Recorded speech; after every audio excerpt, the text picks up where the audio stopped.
Chapter 16. Observe the month of Abib, and keep the Passover unto the Lord thy God. For in the month of Abib the Lord thy God brought thee forth out of Egypt by night.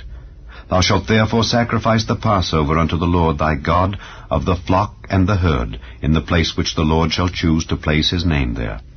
Thou shalt eat no leavened bread with it. 7 days shalt thou eat unleavened bread therewith, even the bread of affliction. For thou camest forth out of the land of Egypt in haste, that thou mayest remember the day when thou camest forth out of the land of Egypt all the days of thy life. And there shall be no leavened bread seen with thee in all thy coast 7 days, neither shall there anything of the flesh which thou sacrificedst the first day at even remain all night until the morning. Thou mayest not sacrifice the Passover within any of thy gates, which the Lord thy God giveth thee, but at the place which the Lord thy God shall choose to place his name in, there thou shalt sacrifice the Passover at even, at the going down of the sun, at the season that thou camest forth out of Egypt. And thou shalt roast and eat it in the place which the Lord thy God shall choose, and thou shalt turn in the morning, and go unto thy tents. 6 days thou shalt eat unleavened bread, and on the 7th day shall be a solemn assembly to the Lord thy God. Thou shalt do no work therein. 7 weeks shalt thou number unto thee. Begin to number the 7 weeks from such time as thou beginnest to put the sickle to the corn.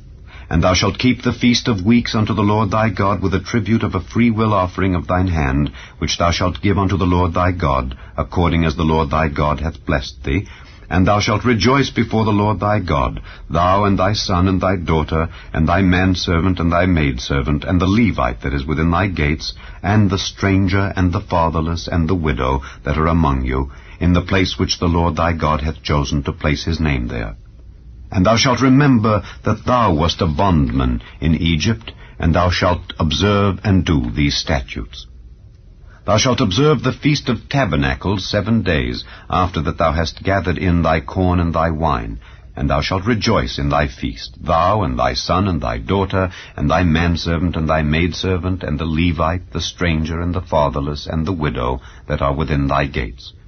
7 days shalt thou keep a solemn feast unto the Lord thy God in the place which the Lord shall choose, because the Lord thy God shall bless thee in all thine increase, and in all the works of thine hands. Therefore thou shalt surely rejoice. 3 times in a year shall all thy males appear before the Lord thy God in the place which he shall choose, in the feast of unleavened bread, and in the feast of weeks, and in the feast of tabernacles, and they shall not appear before the Lord empty. Every man shall give as he is able, according to the blessing of the Lord thy God which he hath given thee. Judges and officers shalt thou make thee in all thy gates, which the Lord thy God giveth thee throughout thy tribes, and they shall judge the people with just judgment. Thou shalt not wrest judgment. Thou shalt not respect persons, neither take a gift, for a gift doth blind the eyes of the wise, and pervert the words of the righteous. That which is altogether just shalt thou follow, that thou mayest live, and inherit the land which the Lord thy God giveth thee. Thou shalt not plant thee a grove of any trees near unto the altar of the Lord thy God which thou shalt make thee. Neither shalt thou set thee up any image which the Lord thy God hateth.